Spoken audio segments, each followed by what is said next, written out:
Border के पास एक गांव था। गांव से 2 किलोमीटर दूर एक बहुत बड़ा घना जंगल था। जहां पर बॉर्डर था, उस जंगल की रक्षा के लिए बॉर्डर पर 3 फौजियों को तैनात किया गया था। वो जंगल हजारों साल पुराना था। उस जंगल में बहुत ही खूंखार जानवर रहते थे। गांव वालों का मानना था कि जंगल की रक्षा स्वयं जंगल देवता करते हैं। वो तीनों फौजी दिन रात ड्यूटी करके बॉर्डर और जंगल की रक्षा करते थे। जंगल बहुत घना था, इसलिए आतंकवादियों का खतरा हमेशा बना रहता था। तीनों फौजियों को बॉर्डर पर अलग अलग तैनात किया गया था।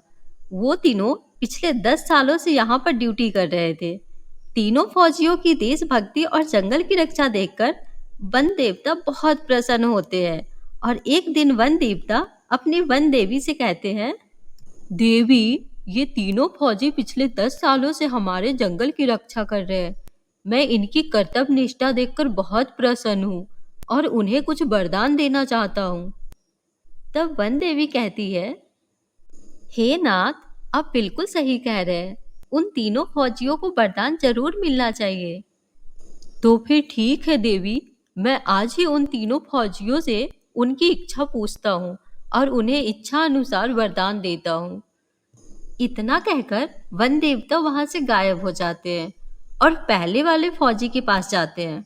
वो पहला फौजी अचानक से वन देवता को देखकर आश्चर्यचकित हो जाता है और कोई जादुई भूत समझकर अपनी बंदूक से वन देवता को गोली मारता है।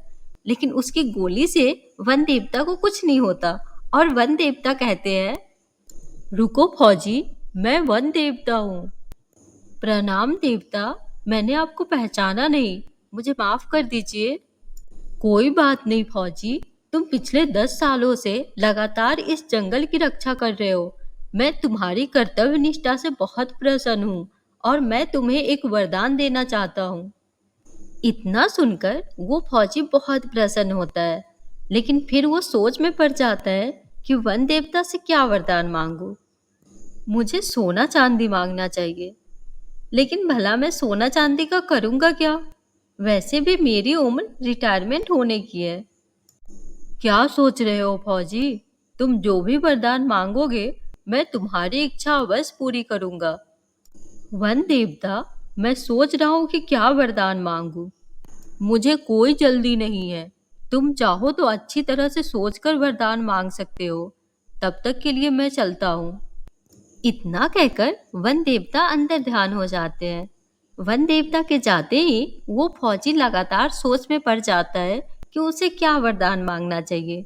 वो अपने मन में सोचता है, मेरे पास भगवान का दिया सब कुछ है।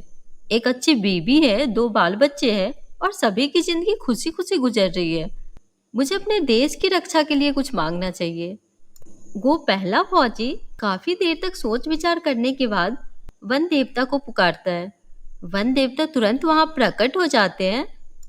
बोलो फौजी, तुम्हें क्या वरदान चाहिए? वन देवता जी, मेरे पास सब कुछ है, लेकिन आप मुझे एक जादुई बंदूक प्रदान करें। उस बंदूक से मैं जो कुछ भी मांगू, मेरी वो इच्छा पूरी हो जाए।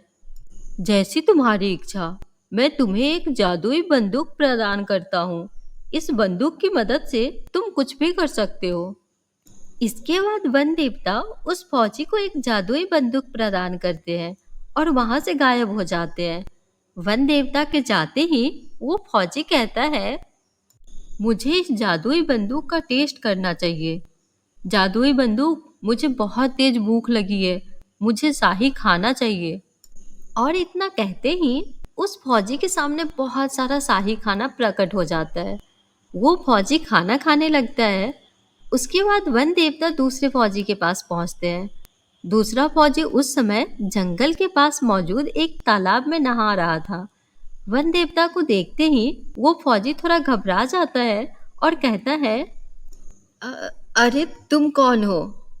तब वन देवता कहते हैं, घबराओ मत फौजी, मैं वन देवता हूँ। तुम पिछले 10 सालों से मेरे जंगल की देखभाल कर रहे हो। मैं तुम्हारी कर्तव्य निष्ठा से बहुत प्रसन्न हूँ और तुम्हें एक वरदान देना चाहता हूँ।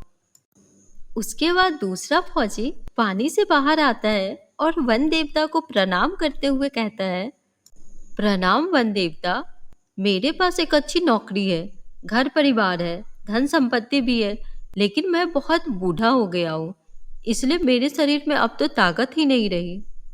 लेकिन तुम हमसे क्या चाहते हो फौजी? साफ साफ बताओ। वन देवता, आप मुझे एक जादुई छड़ी प्रदान करें, जिससे मेरी हर इच्छा पूरी हो। उसके बाद वन देवता अपने जादू से एक जादुई छड़ी उस फौजी को दे देते हैं और वहां से गायब हो जाते हैं। जादुई छड़ी पाकर दूसरा फौजी बहुत खुश होता है और जादुई छड़ी से कहता है, हे जादुई छड़ी, मुझे फिर से जवान कर दो। इतना कहते ही वो जादुई छड़ी उस फौजी को फिर से जवान और ताकतवर बना देता है। अपने ताकतवर शरीर को देखकर वो फौजी सब कुछ भूल जाता है और अहंकार में आकर जादुई छड़ी से कहता है, जादुई छड़ी, मेरे चारों तरफ बहुत सारे आतंकवादियों को खड़ा कर दो ताकि मैं सबको मार सकूं। इतना कहते ही उस फौजी के चारों तरफ बहुत सारे आतंकवादी प्रकट हो जाते हैं। फौजी अपनी बंदूक से एक आतंकवादी को गोली मार देता है, लेकिन इसके पहले कि वो फौजी सारे आतंकवादियों को गोली मारता, सभी आतंकवादी मिलकर उस फौजी पर गोलियां चलाने लगते हैं और उस फौजी की मौत हो जाती है। इसके बाद वन देवता तीसरे फौजी के पास पहुंच जाते हैं। इस समय तीसरा फौजी सो रहा था, क्योंकि वो रात भर बॉर्डर पर ड्यूटी करता था। वन देवता उस तीसरे फौजी के सपने में आते हैं और कहते हैं, उठो फौजी, कुछ लोग जंगल में पेड़ काट रहे हैं, जाओ और जाकर उनको रोको। इतना सुनते ही वो तीसरा फौजी अचानक नींद से जाग जाता है, लेकिन उसे अपने आसपास कोई नहीं दिखाई देता। तो वो सोचता है, कहीं मेरा सपना सच तो नहीं था, मुझे जंगल में जाकर देखना चाहिए। उसके बाद वो फौजी तुरंत अपनी बंदूक उठाकर अपने इलाके में छानबीन करने के लिए जंगल में निकल पड़ता है। तभी उसे सामने दो लोग पेड़ काटते हुए दिखाई पड़ते हैं। तभी फौजी चिल्लाकर कहता है, कौन हो तुम लोग और इस जंगल में आने की हिम्मत कैसे हुई? फौजी दौड़कर उन दोनों को पकड़ लेता है और कहता है, अगर आज के बाद तुम लोग इस जंगल में दिखाई दिए तो मैं तुम्हें पुलिस के हवाले कर दूंगा। उसके बाद वो दोनों आदमी वहां से भाग जाते हैं। तभी अचानक वन देवता वहां प्रकट होते हैं। वाह फौजी वाह, तुम्हारी वजह से ये जंगल सुरक्षित है। मैं वन देवता हूँ और तुम्हारी कर्तव्य निष्ठा देखकर मैं तुम्हें एक वरदान देना चाहता हूँ। मांगो फौजी, तुम क्या मांगना चाहते हो?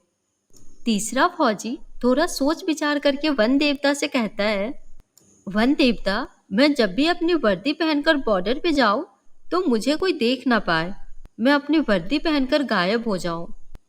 एक बार और सोच लो वत्स, तुम चाहो तो कुछ और भी मांग सकते हो। वो तीसरा फौजी थोड़ा अड़ियल था। वन देवता से वही वरदान देने को कहता है। वन देवता उसे वरदान देकर वहां से चले जाते हैं। अब वो फौजी जैसे ही अपना वर्दी पहनता था, किसी को दिखाई नहीं देता था। तभी जंगल में वहां आतंकवादी आ जाते हैं, जो दूसरे फौजी ने जादुई छड़ी की मदद से प्रकट किए थे। वो फौजी उन्हें देख लेता है, पर वो फौजी किसी को दिखाई नहीं देता, क्योंकि उसने अपनी वर्दी पहन रखी थी। फौजी अपनी बंदूक उठाता है और एक एक करके सारे आतंकवादियों को मार देता है।